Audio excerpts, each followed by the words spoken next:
I just arrived in Aruba and I'm here at the St. Regis Aruba, which for those of you that have followed the progress of this resort, it is finally open, ready to welcome visitors, and I'm here to experience it, which I'm so excited about. So my room is a deluxe ocean view king balcony. This is a step up. It is a deluxe room. So this is not going to be your standard lead-in room. This is a larger room. We have a great sized bathroom here. And of course, the best part of this room is going to be the view, because it's ocean view, but man, is it really ocean view.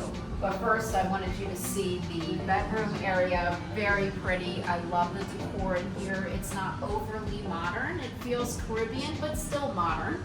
So love, and it's spacious. It's really, really spacious. There's a little dining area.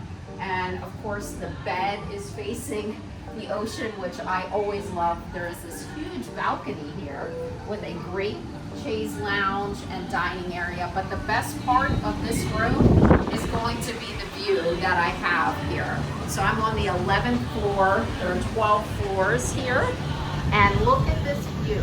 I am on Palm Beach. I'm at the end of Palm Beach. And we have everything we can imagine right here. You don't ever have to leave this area of Palm Beach if you don't want to. There is shopping, dining, all of it steps away. So there's no need for taxis, there's no need to worry. There's this out here, there's a pier bar that has dining, you can do excursions, and look at the beautiful water. It's just absolutely incredible. There is something special about Aruba, and I'm excited to be back here after a few years to hang out and get to enjoy the beautiful new St. Regis Aruba.